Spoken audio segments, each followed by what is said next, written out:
어떤 내용의 그런 관계를 보고 계십니까? 아마 이제 지지자들 상대로 시그널을 보내는 거죠. 아직 투표는 아직 한참을 인내심을 가지고 기다려야 되니까 모든 유권자들이 평정심을 가지고 투표 절차를 지켜보자. 그러니까 미국은 이번 투표 과정을 전 세계가 지켜보고 있다. 우리 미국이 다시 정상적 그 훌륭한 국가라는 걸 우리 모든 전 세계에 한번 증명해 보이자라고 하는 바이든이 가지고 있는 이번 대선의 메시지. 정상적 품위 있는 미국으로 돌아가자라고 하는 것일 가능성이 높죠. 네, 실제로 그 미국 대선의 전통을 한번 짚어보면 그 선거 기간에는 격렬하게 양 상대 캠프를 비판하고 싸우더라도 선거가 끝나고 나면 깨끗하게 패자가 승복을 인정하고 패배를 인정하고 하나된 미국을 위해서 함께 나아가자 이런 전통이 있지 않았습니까? 물론 이번 대선 같은 경우에는 소요 사태까지 염려되는 상황이긴 하지만 그런 측면에서 아직 승복과 관련된 얘기는 아니고 그 하나된 미국을 위해서 뭐 함께 마음을 합치자 이런 종류의 발언이 있을 것 같다는 말씀이신 것 같네요. 그렇습니다. 그 메시지는 두 가지 효과가 다 있습니다. 하나는 바이든의 일관된 대선 메시지인 정상적 미국, 더 나은 미국의 회복, 이 시그널을 다시 한번 던지는 거고요. 또 한편으로는 있을지 모르고 향후 이제 본격 판세가 뒤집힐 경우 본격화될 트럼프의 이제 그 어떤 부정선거 프레임 이걸 사전에 차단하는 그런 효과가 있는 거니까 대단히 이번 그 메시지는 어떤 메시지가 나와야 될지는 봐야 되겠지만 네. 적절한 타이밍에 적절한 발표가 아닐까. 저는 그 점에서 바이든 캠페인이 적절한 타이밍을 잡았다고 봅니다. 바이든 후보가 잠시 뒤면 투표 관련해서 입장을 발표할 것으로 보이는데 예전에도 이렇게 개표가 다 끝나기 전에 한 중반에서 막판 사이에 입장을 발표한 적이 있었습니까? 지지자들을 상대로 네. 뭐 독려하는 정도는 있었는데 이번처럼 저렇게 모두의 귀추가 주목되는 이런 정도의 발표는 현대 대통령제로 들어와서는 거의 없었습니다.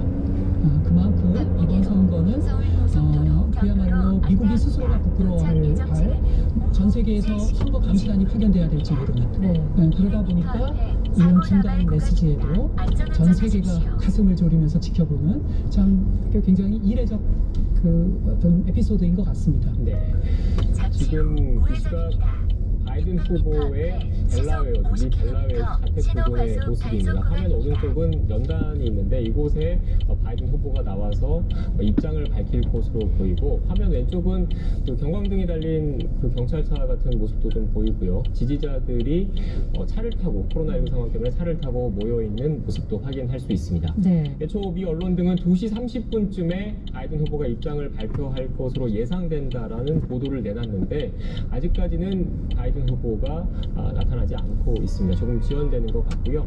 교수님, 그 미 대선의 특징 때문이긴 한데 그동안 그 선거 그 운동 기간에 전반적인 그 여론조사 추이, 여론의 추이는 바이든 후보가 우세라는 그 결과가 많이 나왔거든요. 그런데 이렇게 선거 결과를 예측할 수 없는 것은 결국 그 일반 유권자가 대통령을 직접 뽑는 방식이 아니라 유권자가 선거인단을 뽑고 이 선거인단이 각 주에 배정된 선거인단이 대통령을 뽑는 이런 간접 선거 방식 때문에 그렇게 경합주를 관심 있게 보는 거죠.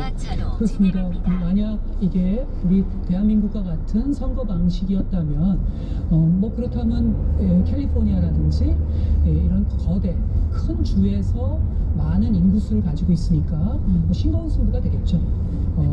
근데 이제 그런 싱거운 승부가 되지 않는 건 이제 미국의 선거 방식이 간선제 방식이다 보니까 만약 파퓰러 보트였으면 앞으로도 공화당이 이기기는 쉽지 않을 겁니다. 왜냐하면 앞으로의 추세는 백인 유권자층의 인구수가 줄어들고 있고 심지어 백인 내에서도 뉴 밀레니얼 세대 그 다음 소위 말한 Z세대들은 다수가 민주당 성향이거든요. 그러니까 인구학적으로 보면 기울어진 운동장입니다. 네. 그래서 파퓰러 보트, 전국적인 보트로 보면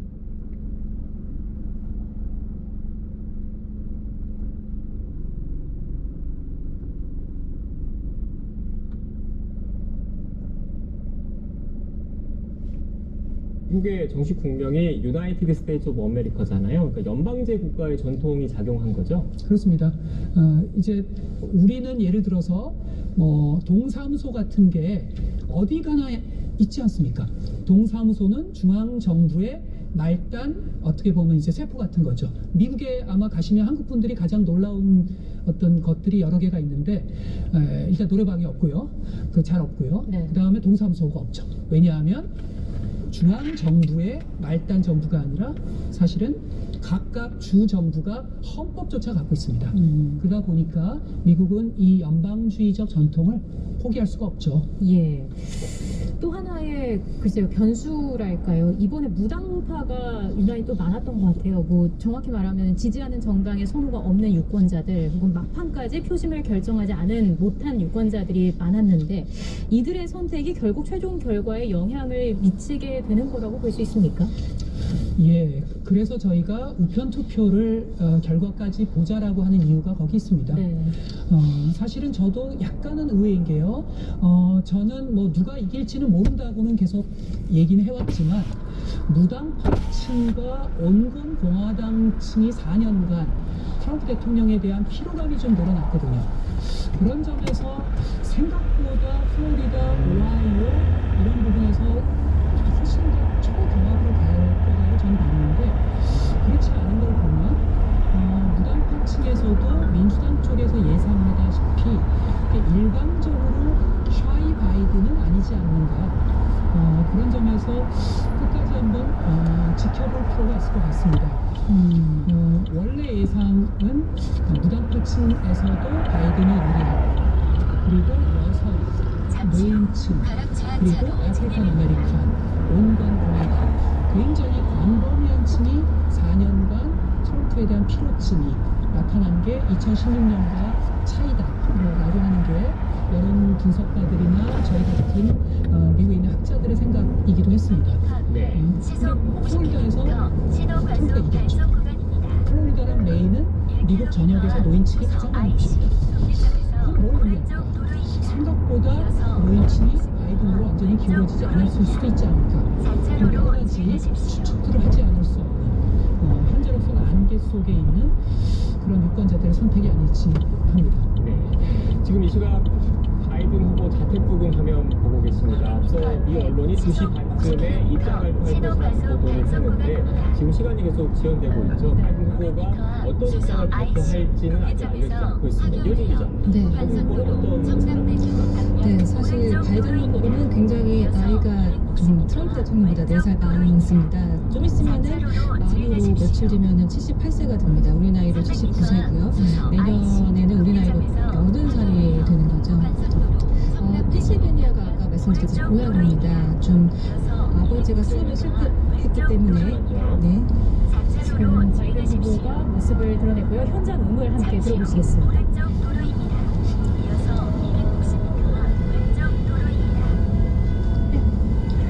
여러분 안녕하십니까? 잠시 후 왼쪽 도로입니다. 네, 여러분 이렇게 오랫동안 기다려주시는 것이 정말 대단하다고 생각합니다. 아마도 내일 아침이나 저 개표 결과가 더 지연될 수도 있을 것 같습니다. 정말 저희는 그렇게 생각하지만 좋은 결과가 있을 수 있으리라 믿습니다. 저희는 지금 반드시 승리로 이끌어질 것이라는 이 결과가 승리로 이끌어질 것으로 굳건히 믿고 있습니다. 그리고 그 이유는 전례 없는 사전 투표율을 기록했기 때문입니다. 그래서 저희는 모든 투표가 다 인정이 되고 다 처리가 될 때까지 기다릴 것입니다.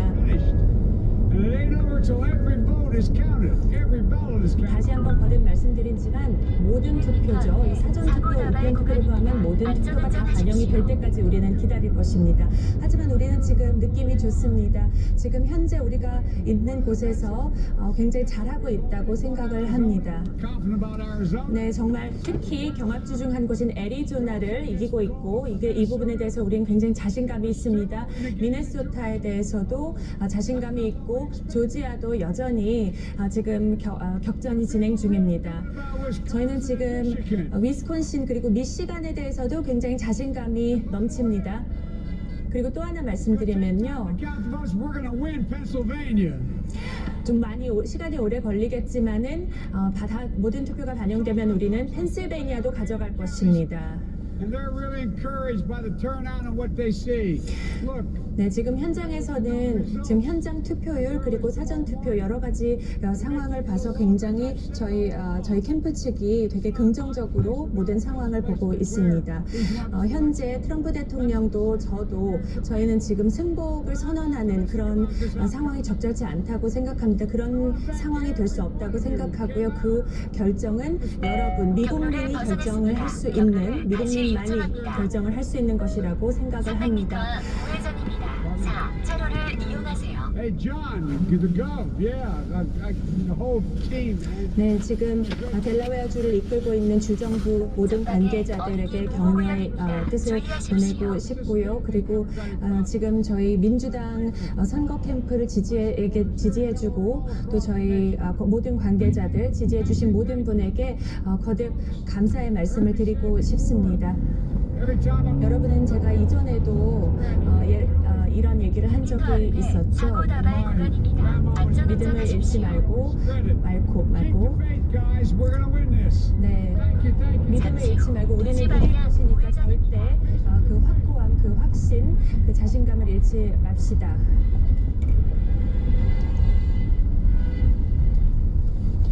네, 지금까지 바이든 후보의 입장 들었습니다. 애초 2시 반쯤에 입장 발표가 있을 것이라는 미 언론의 보도가 있었는데 네. 12분쯤 지연된 2시 42분쯤 얘기를 했고요. 교수님께서 예상하신 대로 승부와 관련된 얘기는 아니고 주요 내용을 보면 반드시 승리할 것으로 굳게 믿는다라는 내용이었고요. 또 그 이후로 전례 없는 사전 투표율을 언급했습니다. 사전 투표율 다시 한번 정리해 주시죠. 투표자가 1억 명을 돌파하면서 역대 최다를 기록했었죠. 현지 시간으로 3일 오후 3시 30분 기준으로 봤을 때 총 사전 투표자 수가 1억 116만 7천여 명이었습니다. 현장 투표가 3,592만 명이었고요. 우편 투표가 6,524만여 명이었습니다. 2016년 네, 내일 대선 다시 여러분을 만나기 위한다는 이런 희망의 인사, 이런 인사를 남기고 다시 한번 지금 아내 질 바이든 여사와 함께 퇴장을 하고 있습니다. 네, 이어서 말씀해 주시죠. 네, 2016년 당시 대선 총투표자가 1억 3,900만 명이었던 점을 고려하면 이미 4년 전 총투표자의 70% 이상이 투표날 이전에 표를 행사한 셈이어서 이번 대선 총투표자 수 또한 사상 최대가 될 전망입니다. 네. 네. 바이든 후보 이번 연설에서 상당히 자신감 있는 모습을 보이기도 했습니다. 모든 투표가 다 처리되고 인정이 될 때까지 기다릴 것이다. 그러면서 현재 승복을 선언한 건 적절치 않다라는 말과 함께 펜실베이니아를 가져갈 것이라고 강조를 했고요. 이와 함께 애리조나, 미네소타, 조지아를 언급하기도 했습니다. 눈에 띄는 게 미네소타인데 10명의 선거인단이 있고 이곳은 민주당이 장기 집권한 곳이기도 하죠. 그렇습니다. 미네소타는 특히 민주당 중에서도 진보적 스펙트럼의 어떤 성지 같은 것 중에 하나입니다. 다만 최근 한 몇 년 추세가 미네소타가 좀 보수화되는 경향이 있습니다. 사실은 민주당 전략가들 사이에서 초기에는 미네소타가 좀 위험한 거 아닌가 라는 의견들이 분분했습니다. 근데 지금 나오는 걸 봐선 뜻밖의 또 미네소타는 안전하게 민주당으로서 그런 점이 바이든에게 약간의 자신감을 주는 거죠. 네, 교수님 그리고 그 바이든 후보의 언급된 내용 중에서 펜실베니아 내용이 있었습니다. 펜실베니아는 미국 북동부 러스트벨트 중에서도 선거인단이 가장 많은 핵심 주잖아요. 그런데 현재까지는 그 트럼프 후보가 우세를 보이고 있는데 바이든 후보가 이런 얘기를 했습니다. 모든 투표가 반영되면 펜실베니아도 가져갈 것이다. 결국 우편 투표를 생각을 했을 때 민주당 지지 성향의 그 유권자들이 많이 투표를 했을 것이라는 그런 자신감의 반영이겠죠. 글쎄요. 이 정치가들의 메시지는 그 커튼 뒤를 봐야 되는데요. 저는 오히려 자신감의 메시지라기보다는 다소 절박한 메시지로 읽힙니다. 왜냐하면 잘 메시지를 보시면 중반에 가서 지금 상태에서 승복하지 않겠다라고 얘기를 했거든요. 네. 제가 바이든의 메시지 참모였으면 저는 저 메시지를 집어넣지 않습니다. 왜냐하면 저는 역으로 지금 승복 선언을 할 수도 있는 맥락이라는 걸 시인하는 거거든요. 그런 점에서 제가 보기에는 저거는 바이든의 입장에서의 다소 초조함들이 반영된 메시지라고 보고요. 그래서 더욱더 적절한 타이밍에 기자회견을 한 거죠. 지지자들에게 이거 왜냐하면 선거라는 건 결국은 과학도 아니고요, 전략도 아니고요, 궁극적으로 가면 의지의 싸움입니다. 네. 그래서 바이든 지지자들에게 끝까지 의지를 가지고 계속 모니터링하고 그리고 이후에 소송전까지 준비하라고 하는 그런 장기전에 대한 메시지인데요. 다소 톤은 좀 위기감이 묻어있는 톤으로 저는 읽힙니다. 네, 지금 상태라는 그 단어에 방점을 찍고 보신 것 같습니다. 앞서 이어진 기자 바이든 후보에 대해서 얘기를 하다 말았는데 이어서 좀 얘기를 해주시죠. 어떤 사람인지. 네, 일단은 아까 말씀드렸다시피 고령이기도 하지만 30세 젊은 나이에 상원의원에 당선되기도 했습니다. 그리고 상원의원 7선이나 했고요. 또 부통령을 8년 동안 하기도 했죠. 화려한 정치 이력이 있는 사람입니다. 또 반면에 좀 불우한 시절을 보내기도 했었죠. 예, 왜냐면은 그 상원의원에 당선이 되자마자 아내와 첫째 딸을 교통사고로 잃습니다. 또 2015년에는 정말 사랑하던 장남이 뇌종양으로 숨지기도 했거든요. 이런 복잡한 가정사도 있고, 또 어떻게 보면은 좀 단점이라고 할까요? 꼬리표가 좀 성추행 꼬리표가 붙기도 하고 있습니다. 사실 여성 8명으로부터 성추행을 당했다는 그런 폭로가 있었고요. 또 아들이 헌터 바이든이 지금 우크라이나와 중국에서 좀 거액을 부당하게 받았다, 그런 의혹을 받고 있는 상황입니다. 네. 그 바이든 후보 같은 경우에는 아들의 노트북 유출 스캔들도 있었잖아요. 이 부분도 좀 영향을 미치게 될까요? 생각보다 트럼프 진영의 소위 비선이라고 하는 로저 스톤 뉴욕에 아마 미국 전역에서 가장 아주 흑색 선전에 살아있는 전설이죠. 로저 스톤의 마지막 작품이었는데 생각보다 그 사장은 여론조사에 반영되진 않았었습니다. 그러니까 지금 박빙은 그거보다는 공화당 열정적 지지자층 입장에서 민주당에게 정권이 넘어간다라는 건 자신들이 사랑하는 미국, 종교적 가치라든지 낙태 문제, 의료보험 문제에서의 자신들이 절대적 가치라고 생각하는 것이 무너지는 거에 대한 위기감 같은 겁니다. 그런 점에서 막바지 트럼프의 흑색 선전 공작은 그리 성공한 것 같지는 않습니다. 네. 지금은 오히려 두 정당이 가지는 서로의 비전의 차이들이 이러한 아주 엄청난 초박빙의 선거를 만들어내는 거 아닌가 생각이 듭니다. 네. 지금 이렇게 미국이라는 나라의 대통령을 뽑는, 어떻게 보면 해외 뉴스를 우리가 이렇게 특보 상황에서 자세히 전한 이유는 아무래도 세계 초강국 미국의 대통령, 차기 백악관 주인이 누가 되느냐에 따라서 한반도 정세에도 엄청난 영향을 미치기 때문일 겁니다. 일단 트럼프, 바이든 두 후보가 막판까지 초접전을 벌이고 있는데 이 두 사람 중에 어떤 사람이 대통령이 되느냐에 따라서 한반도 정책은 어떻게 변할지도 궁금하거든요. 먼저 트럼프 대통령은 현직 대통령이기 때문에 재선에 만약에 성공했을 경우에 정책의 연속성은 좀 있다고 봐야 되겠습니까? 연속적인 측면이 있고 연속적이지 않는 측면이 있습니다. 연속적인 측면은 트럼프 대통령 집권 2기의 가장 큰 아젠다는 노벨 평화상이 될 겁니다. 어떤 북한과의 일을 통한 노벨 평화상을 받게 되면 재선 이후에 그 선거 4년 후에는 어쨌든 평범한 사람으로 돌아가야 되죠. 그때 본인이 뉴욕 남부검찰청의 수사를 받느냐 아니면 세계적인 셀러브리티가 되느냐, 이 갈림길에 있기 때문에 네. 노벨 평화상 프로젝트를 딸과 사이에게 맡길 겁니다. 이바카와 쿠슈너가 그 핵심 TF 팀장이 될 겁니다. 다 연속적이지 않은 건 트럼프 대통령의 노벨 평화상 의도가 성공할까? 글쎄요, 만약 지금 상원 민주당이 가시당이 되면 상원 민주당은 트럼프 대통령의 빅딜에 대해서 모든 걸 다 그 중간에서 말한 겁니다. 그리고 설령 막지 않는다 하더라도 트럼프 대통령은 인권 문제라고 하는 엄청난 장벽을 넘어서야 되는데 네. 과연 그 장벽을 넘어서고 국민 수교까지 갈 수 있을까? 저는 굉장히 회의적입니다. 반면에 바이든이 당선이 되면 한국 정치에 어떤 영향이 있을까요? 바이든이 당선이 돼도 저는 회의적입니다. 왜냐하면 과거 빌 클린턴이나 과거 대통령 시절의 북한과 지금의 북한은 완전히 지금 판이 달라졌습니다. 네. 핵을 가진 북한, 더구나 하노이에서의 노딜 이후 김정은의 좌절감은 굉장히 커졌죠.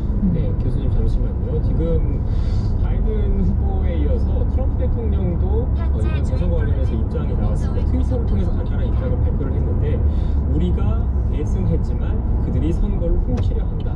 이 훔치려 한다는 부분에 이 사전 우편 투표에 대한 맥락이 좀 담겨 있는 것 같습니다. 그렇습니다. 이게 굉장히 흥미롭게 판이 전개가 되는데요. 원래는 전혀 반대되는 입장에 쓸 상황이었죠. 여론조사에 따르면. 네. 바이든이 일찍 어떤 승리할 가능성이 있고 트럼프가 소송을 통해서 불복. 근데 트럼프 대통령이 그 프레임을 이용하는 겁니다.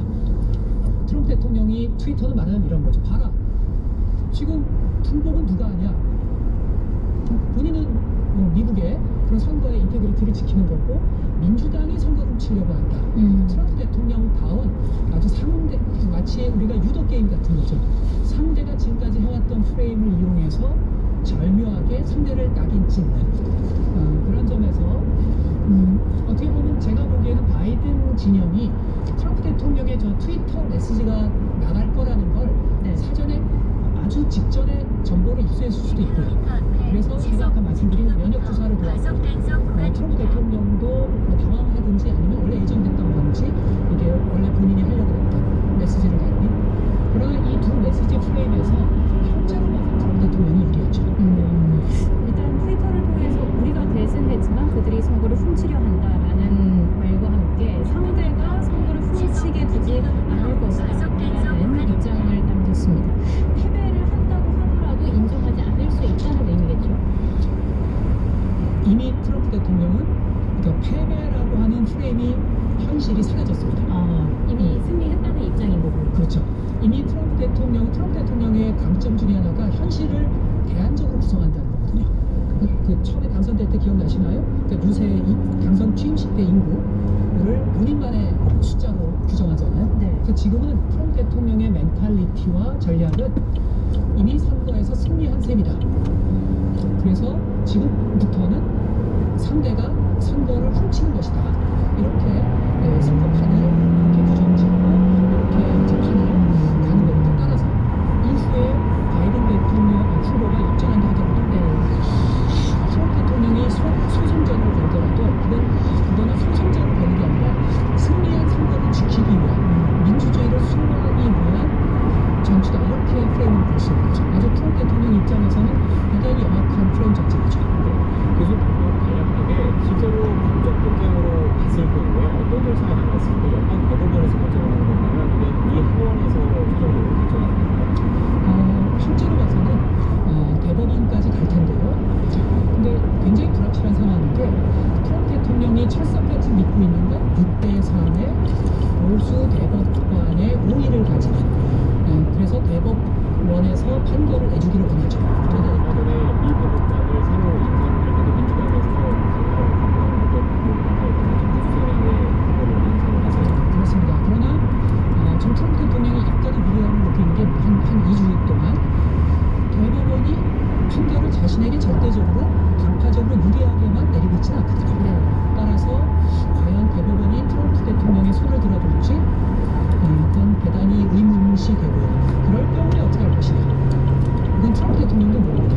그럴 경우에는 민심의 투명계가 누구에게 압도적으로 기울어지는가에 따라서 찻잔 속의 태풍으로 끝날 수도 있고 주 방위군이 투입될 수도 있고 하는 어떤 미지의 상황, 미지의 X 상황으로 플로리다 2000년보다 더 악화된 미지의 X 상황으로 갈 가능성도 현재로서 20%는 될 것 같습니다. 네, 알겠습니다.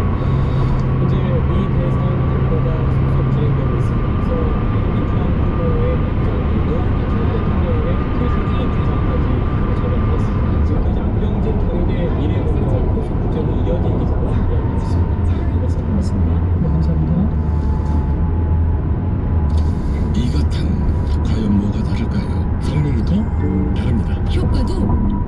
잇몸병엔 이가탄. 그래서 이가탄은 다음이다. 잇몸병인 역시 이가탄입니다. 아시죠? 이가탄. 매출을 어쩐다.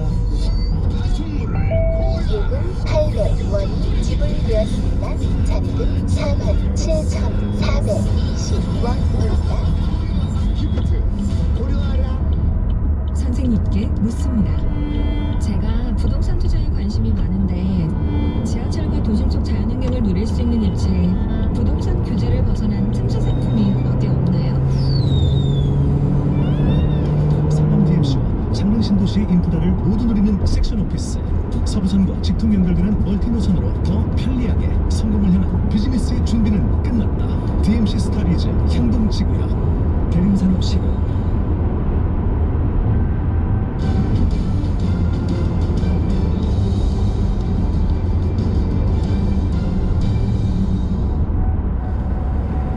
미 대선 관련 YTN 뉴스 특보 이어가겠습니다. 미국 대통령 선거가 초접전 양상으로 진행되고 있습니다. 현지 연결해서 분위기 살펴보겠습니다. 뉴욕에 있는 김동석 미주 한인 유권자연대 대표 연결돼 있습니다. 대표님 나와 계십니까? 네, 안녕하십니까. 김동석입니다. 네, 앞서 저희가 속보로 전해드렸는데 바이든 후보가 조금 전에 입장을 발표했습니다. 어떻게 보셨습니까? 네, 간단하게 아마 그 박빙으로 이렇게 되는 게 예상하지 못했던 부분이 좀 있는 것 같습니다. 그 측근들이 언급을 하고 자리를 좀 마련하자 만들자 그래가지고 간단하게 연설을 했는데 쉽게 바이든의 연설을 들을 때는 쉽게 뭐가 결론이 나기 어렵겠지. 그런 걸 눈치채고 약간 연설을 들었습니다. 네. 바이든 후보에 이어서 트럼프 대통령도 트위터를 통해서 입장을 발표했는데 현지에서 관련 소식도 전해 들으신 거죠? 네, 트럼프 대통령은 뭐 계산하고 계획했던 바람 같고요. 사실 플로리다에서 접점을 지금 이기면은 우편 투표와 당일 현장 투표를 구분하자 구분해서 그 승기를 가야 된다라는 게 원래 이제 트럼프의 계산이었었죠. 지금 사실 발표 아직 초반이라고 할 수 있는데요. 우편 투표가 아주 많기 때문에 애리조나나 노스캐롤라이나 미시간 위스콘신 이거 부분에 우편 투표 포션이 많으니까 이거에 있어서는 만약에 바이든이 이긴다, 이거를 갖고서 간다고 할 때는 남은 펜실베니아죠. 여기까지 논란이 되어가니까 펜실베니아 결론을 우편 투표 들어온 것까지 합쳐서 결론을 내기 전에 트럼프 대통령은 이제 발언을 해야 됩니다. 아마 그 전서부터 자꾸 우편 투표 관련한 언급을 하기 시작하고 트위터도 그리고 측근들을 통해서 많이 나오는 것 같고 이렇게 가서는 예상했던 대로 바뀌게 되니까 우편 투표라는 부분을 트럼프 측에서는 구분해 내리려고 그러는 일을 시작하지 않나 이렇게 보여집니다. 지금 대표 결과가 속속 나오고 있는데 대표님이 계신 뉴욕 현지 분위기는 어떻습니까? 사실 긴장이 공들었죠. 투표하는 날도 무슨 일이 있지 않을까. 사실 저는 주말에 뉴욕을 굉장했습니다.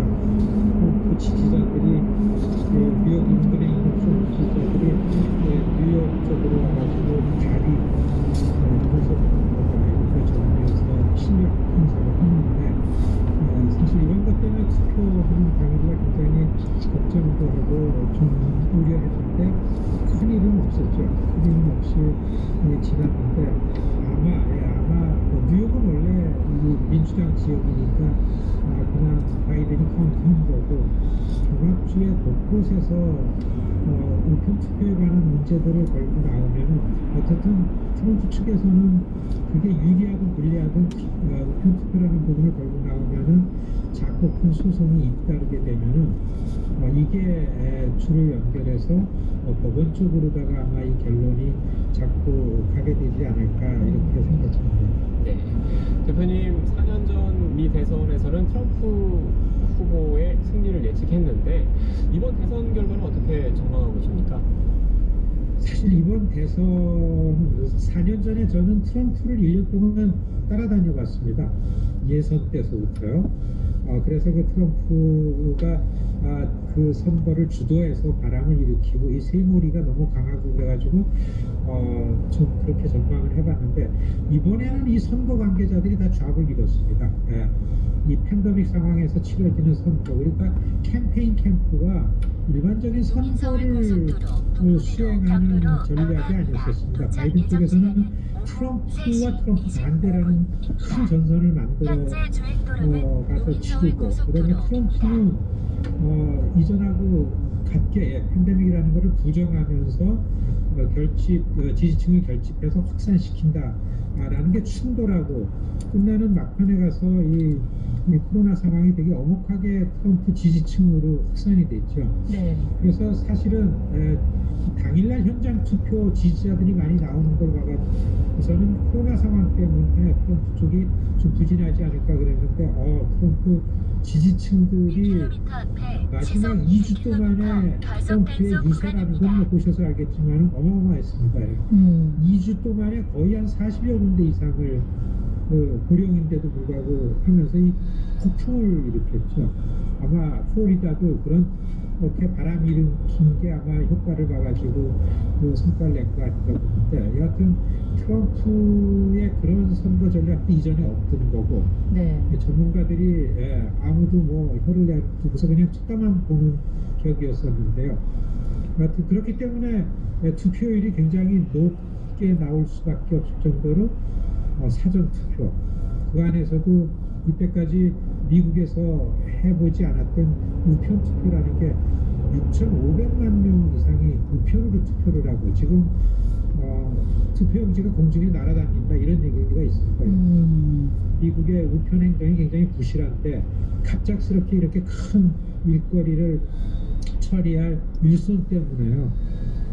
아직까지 유권자한테 투표용지가 전달이 안 된 게 많이 있고, 네. 투표용지가 선관위에 도착하지 않은 게 오늘이죠. 오늘 당일 한 30만 장 이상이 발견이 되고 이런 사건들을 놓고 볼 때 이번 선거는 보통 이전에 치렀던 그런 눈으로 보기 참 어려운 선거였다, 이렇게 설명이 됩니다. 예, 그렇습니다. 플로리다에 대해서 좀 얘기를 해보자면 사실 애초의 예상으로는 바이든 후보가 미시간, 위스콘신에서 좀 승리를 한 뒤에 또 2%, 3% 격차로 플로리다를 가져오게 되면 선거가 거의 끝나는 거 아니냐 이런 분석도 나왔었는데, 현재 판세로 봤을 때는 조금 상황이 다르게 흘러가고 있는 것 같기도 하고요. 지금 상황 어떻게 보고 계십니까? 그렇죠. 투표 전 지지율로 놓고 볼 때는 그렇게 보여졌는데, 그 마지막 플로리다의 트럼프가 치고 올라오는 거, 모든 사람들이 만일에 오늘 저녁에 플로리다에서 바이든이 작은 차이라도 이기면 선거 끝이다 이렇게 예상했는데, 네. 그 반대편이 됐습니다. 사실 미시간하고 위스콘신은 바이든 거고, 사우스 선벨트인 애리조나하고 노스캐롤라이나하고 플로리다는 박빙이라서 그 중에서 하나 내지 두 개는 바이든이 우세하고 바이든 캠프에서 전망했던 거죠.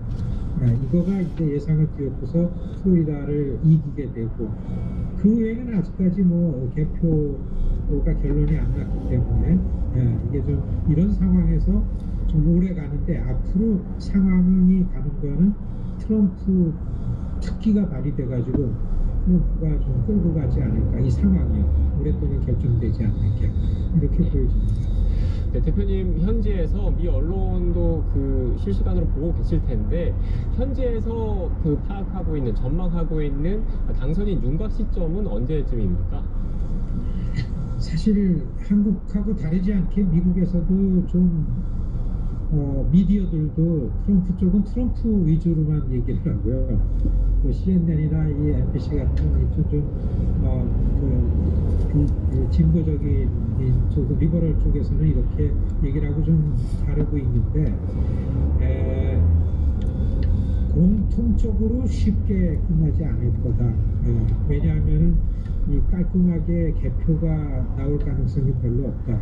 사실 아마 이 오늘 지나고 나서는 경합주로 지목됐던 경합 카운티, 그 전체 주가 경합이 아니고 경합 카운티에서 그 개표 과정에서 자꾸 큰 충돌이 있고 그걸 인해 가지고 소송이 잇따르고 이렇게 될 거를 다들 예상을 좀 하고 있습니다. 앞서서도 연방대법원으로 가게 될 가능성에 대해서도 언급을 해주셨는데 지금 현직이 선거에 불복할 때 이를 제지할 수 있는 어떤 법적인 수단은 없는 건가요?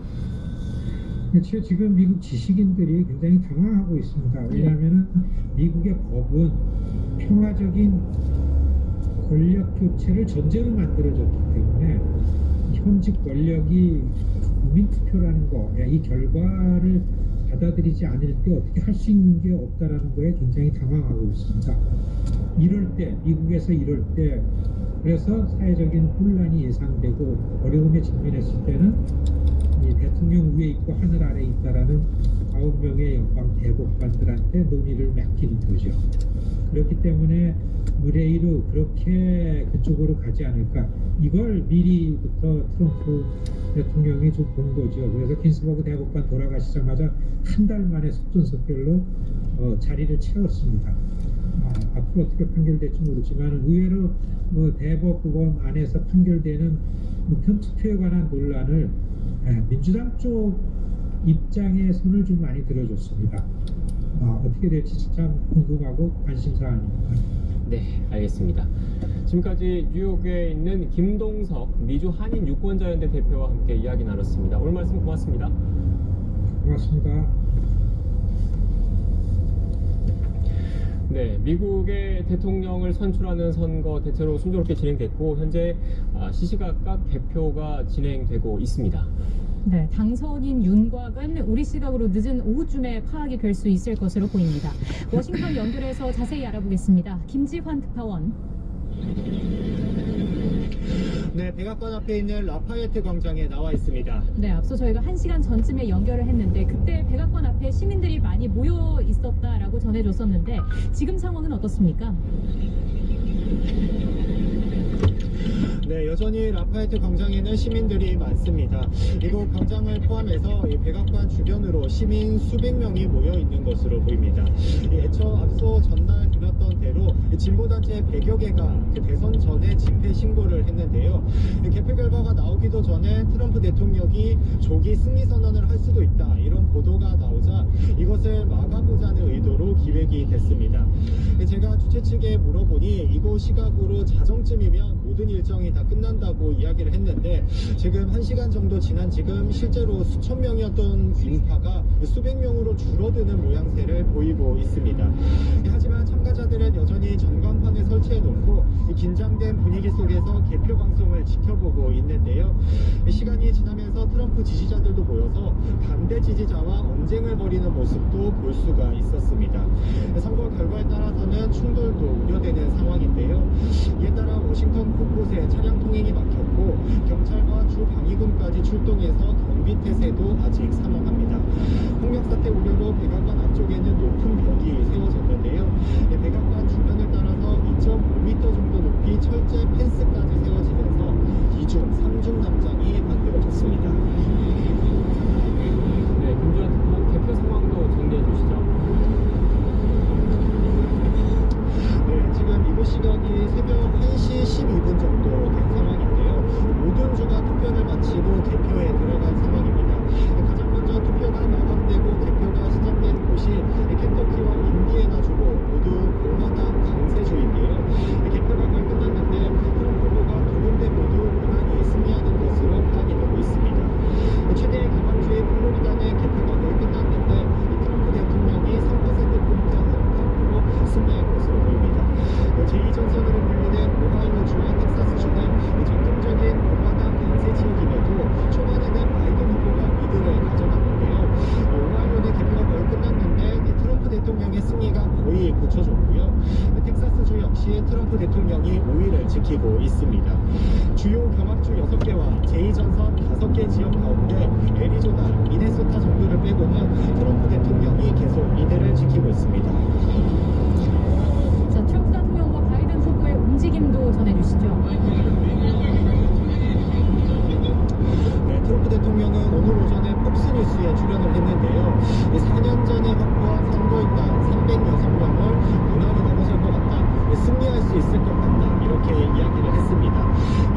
워싱턴 DC 인근에 있는 선거 대책본부를 들렀습니다. 지금 현재는 백악관에서 지지자들과 개표 상황을 지켜보고 있는 것으로 전해졌습니다. 바이든 후보는 손녀들과 함께 고향집이 있는 펜실베니아주 스크랜턴을 찾은 데 이어 최대 도시 필라델피아에 들렀습니다. 이어 선거본부가 있는 델라웨어 윌밍턴에서 관계자들을 격려한 뒤 자택에서 개표 상황을 지켜보고 있는 것으로 전해졌습니다. 지금까지 미국 백악관 라파에트 광장 앞에서 YTN 김지관입니다. 세계 경제도 미국 대선 결과에 촉각을 세운 가운데 뉴욕 증시 주요 지수가 상승했습니다. 시장은 불확실성이 해소될 것이라는 기대 속에 미 대선 결과를 숨죽여 지켜보고 있습니다. 황세훈 자본시장연구원 연구위원 연결해서 요금 자세한 내용 1,000원이 알아보겠습니다. 지불되었습니다. 잔액은 46,420원입니다. 상승 마감했는데 아무래도 불확실성의 해소에 대한 기대가 때문이라고 봐도 되겠습니까? 네, 가장 중요한 부분은 어찌되었든 오늘이 지나고 나면 미국 대통령이 바이든 후보는 트럼프 현재 대통령에 의해서 확실하게 결정이 될 거다라는 기대감이 커졌기 때문에 주가는 계속해서 상승하는 모습을 보여왔습니다. 주식시장에서 가장 우려하는 것이 사실 불확실성이라고 볼 수가 있거든요. 다만 시장의 예상과는 달리 바이든 후보가 아니라 트럼프 대통령이 당선 가능성이 훨씬 더 높게 지금 예상되고 있는 상황이고요.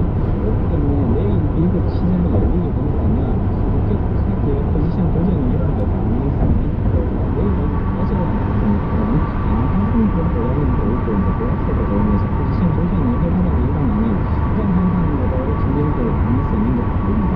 네, 국제 유가와 금값도 비슷한 추세를 보이고 있는데 최근 연이틀 상승세를 보이고 있습니다.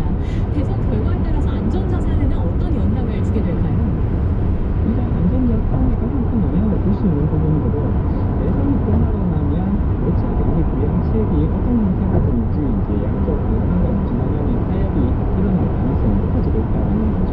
물론 민주당이 승리를 했을 경우에 바이든 후보가 당선되었을 경우에는 2조 달러가 넘는 수준에서 5차 경기 부양책이 확정이 될 가능성이 높기 때문에 오히려 이제 재정비 안을 분산 이제 안전자산에 대한 상승 현상들이 더 높게 나타날 수 있습니다만 대통령이 확정되었다고 하더라도 5차 경기 부양책이 파견된다라는 점에 있어서는 차이가 없는 부분입니다. 따라서 인플레이션에 대한 기대 심리는 계속해서 높아질 가능성이 높은 거고요.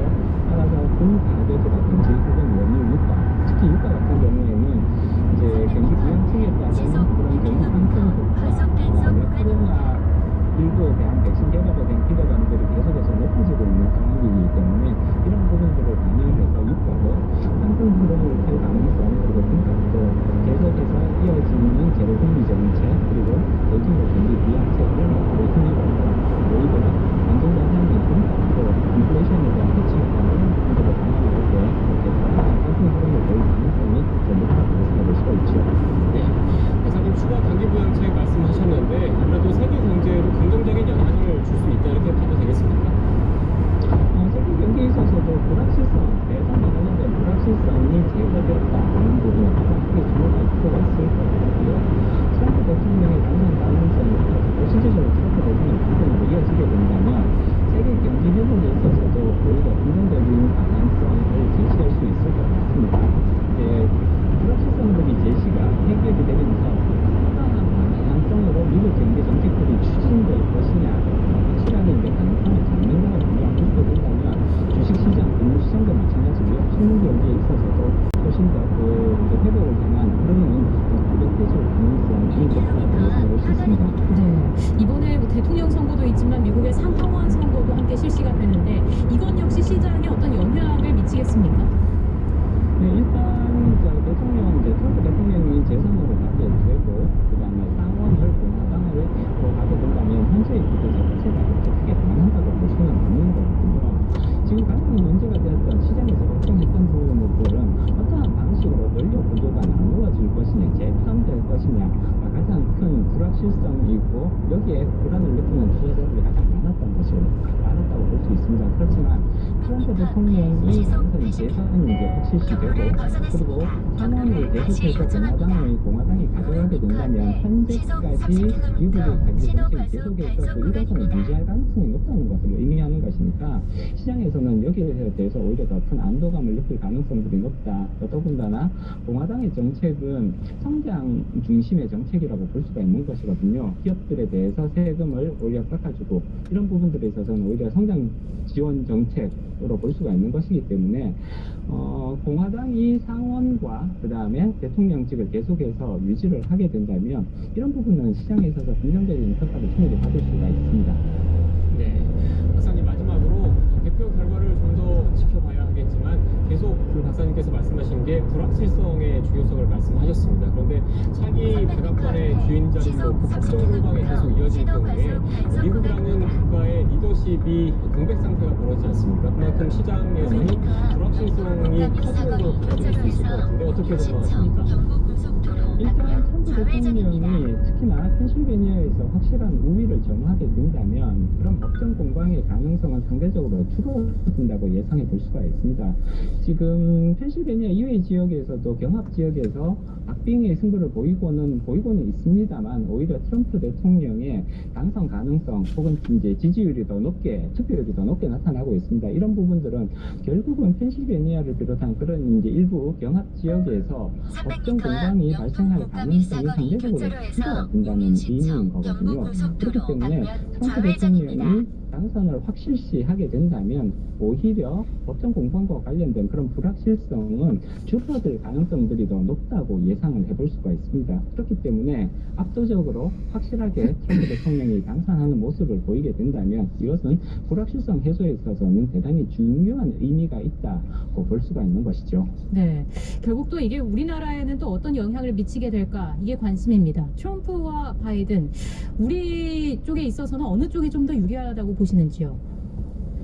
일단 트럼프 대통령 같은 경우에는 미국 우선주의가 굉장히 강한 그런 이제 성향을 보여왔습니다. 반면에 이제 바이든 이제 후보 같은 경우에는 자유무역에 관련된 그런 이제 입장을 다 지지하는 편이고요. 중국에 대해서는 굉장히 강력한 입장을 보이고 있다라는 것은 트럼프 대통령과 오히려 일맥상통하다고 볼 수가 있죠.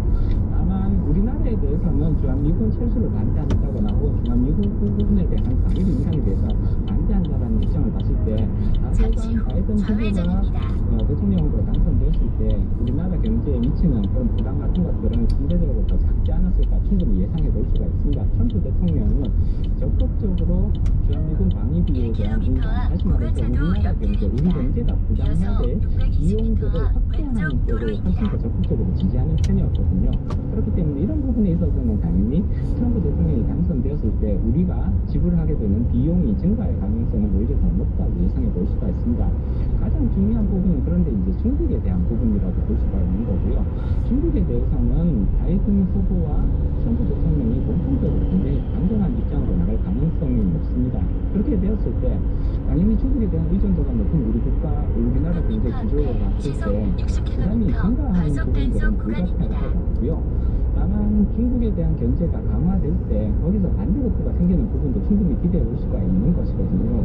미국에 지금 이제 트럼프 대통령이 된다면 5G 인프라에 대한 투자는 급격하게 확대될 가능성이 높은데 그렇게 됐을 때 우리나라 기업이 상대적으로 양사 이익을 누릴 가능성 이런 부분들은 오히려 긍정적인 부분이라고 볼 수가 있는 거고요. 중국 같은 경우에도 이제 미국과의 갈등 관계가 심해질수록 내수 부양 정책, 내수 확대 정책으로 급격하게 돌아설 가능성이 높아 보입니다. 그렇게 된다면 중국에 대한 그런 이제 수출 의존도가 높기는 합니다만 그런 내수 확대 정책에 우리가 잘 스며들 수만 있다면 이런 것은 새로운 가능성, 새로운 경제 기회로 인식될 필요도 있는 것이거든요. 따라서 중국에 대한 부담, 그 다음에 미국의 이제 비용 증가에 대한 부담들은 존재하는 것은 사실이지만 이것이 항상 우리나라 국가 경제에 오히려 마이너스가 된다라고 판단하기는 어려울 것 같고요. 우리가 이런 기회들을 얼마나 적극적으로 뒤집고 나오느냐, 뒤집고 나가느냐에 따라서 그 결과는 충분히 달라질 수 있다고 봅니다. 네, 알겠습니다. 지금까지 황세운 자부시장연구원 연구위원과 함께 이야기 나눴습니다. 오늘 말씀 고맙습니다. 네, 고맙습니다. 300m 앞 수원 신갈 톨게이트 3번 금리장에서 락토핏에는 있습니다. 종근당 80년 전통의 발효기술. 원료부터 생산, 판매까지 책임지는 통합 시스템. 미생물원의 운영을 통한 장내 마이크로바이옴 연구까지. 이렇게 대한민국엔 락토핏이 있습니다. 유산균의 앞선 기준 락토핏. 종근당 건강. 선생님께 묻습니다. 제가 부동산 투자에 관심이 많은데 지하철과 도심 속 자연환경을 누릴 수 있는 입지에 부동산 규제를 벗어난 틈새 상품이 어디 없나요? 상암 DMC와 창릉 신도시의 인프라를 모두 누리는 섹션 오피스.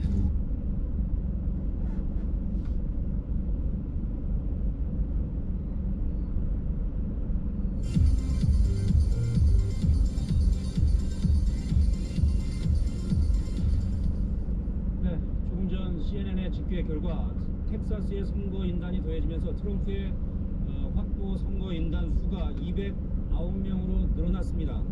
그래서 지금 현재 바이든 219명, 트럼프 209명 선거 인단을 확보한 상태입니다. 네, 트럼프 대통령과 바이든 민주당 후보는 선거 기간 동안 50개 주 가운데 잠시 후 6개 왼쪽 주의 도로입니다. 승리에 집중했습니다. 이 6개 주의 승패가 전체 승패를 결정하기 때문인데, 그래서 이 6개 주를 강력주라고 부릅니다. 최서희 기자가 미국의 독특한 선거 방식을 정리했습니다. 한때 부유한 공업지대였지만 지금은 쇠락한 북부 오데호 주변의 이른바 경로를 러스트벨트 벗어났습니다. 기계주. 경로를 다시 소재가 많아 요청합니다. 썬벨트로 불리는 미국 잠시 후 남부주 서부시. 톨게이트입니다. 이번 선거 이어서 결과를 200m 한가름할 앞 오른쪽 도로입니다. 전통적으로 민주당 잠시 후 성향인 뉴욕 직진 방향 대선에서 늘 경부고속도로 공화당을 입구로 선택했던 진입하세요. 텍사스주 등등 이어서 40m 이들 앞 6곳은 선거 톨게이트입니다. 때마다 표심의 향방이 변했습니다. 경로를 벗어났습니다. 경로를 다시 요청합니다. 모두 선거 기간 동안 이 6개 주에서 유세를 집중한 300m 이유입니다. 앞에 특히 보행자 사고 나발 구간입니다. 전용도로 경합주의 주요 공항을 잠시 돌며 후 하루에도 우회전입니다. 서너 곳씩 유세를 다녔습니다. 바이든 후보도 비대면 유세 위주로 경합주 표심에 호소했습니다. 양측의 이 같은 선거 전략은 미국 대선이 택하고 있는 주별 승자 독식 방식과 관련돼 있습니다. 각 주의 일반 유권자 투표 결과에 따라 승리한 후보가 해당 주의 선거인단을 모두 가져가기 때문입니다. 실제 지난 대선 때 클린턴 후보는 트럼프 경로를 후보에게 벗어났습니다. 러스트벨트 경로를 권역주 다시 3곳에서 요청합니다. 모두 1%포인트 내로 져 이 세 곳에 할당된 선거인단 46명을 전부 빼앗겼습니다. 신갈로 동부대로 경로로 안내합니다. 도착 예정 시간은 오후 3시 인구 비례에 따라 35분입니다. 각 주에 할당된 선거인단 잠시 수는 후 모두 우회전입니다. 538명, 이 중 과반인 270명을 확보하는 쪽이 승리합니다. 경합주 6곳을 어떻게 공략하느냐가 선거 승패를 좌우할 수 있습니다. 러스트벨트 지역을 놓고 트럼프 대통령은 쇠락한 지역 경기를 도사리겠다. 바이든 후보는 코로나19와 인종 갈등까지 수습하겠다고 공언하는 등 화력을 집중했습니다. But to give Trump 4 more years so he can fix things. I hope as soon as COVID is 300m over, 앞에 things are going to 교통정보 go 수집 again. 구간입니다. 2.6km 앞까지 직진입니다. 남부 경합주 가운데에서는 특히 선거인단이 29명인 플로리다에서 양측은 600m 물러설 수 앞에 없는 시속 60km 신호 과속 단속 구간입니다. 이번 미국 대선은 코로나19 대유행이라는 특수 상황 속에서 치러졌지만 그 어느 때보다 열기가 뜨거웠습니다. 온라인에서 나타난 미국 각계 각층의 분위기, 여러 가지 다양한 정보들을 강훈 기자가 정리해드리겠습니다. 자, 이번 미 대선과 관련해서 여러 가지 다양한 정보 가볍게 정리해드리는 미 대선 돋보기 시간입니다. 저희가 준비한 사진 보시면서 설명을 드릴 텐데요. 첫 번째 사진, 마치 패션 화보의 한 장면처럼 근사하지만 화보 사진은 아닙니다. 화려한 명품 드레스를 걸치고 투표장에 나온 이 여성, 바로 영부인 멜라니아 트럼프입니다. 드레스의 가격은 500만 원이 넘는다는 명품 드레스인데 이걸 마스크로 막칠 수 없다라는 생각이 있을까요? 당당하게 마스크 없이 나타나 코로나19 위기의식 없어도 너무 없는 거 아니냐, 이런 물음을 주고 있었습니다. 하지만 멜라니아만 비난을 받기에는 좀 억울합니다. 한편 트럼프 대통령은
4개를 만들어 보이면서 더 4년 더 트럼프 대통령의 4년 더 집권을 외치고 있는 모습입니다.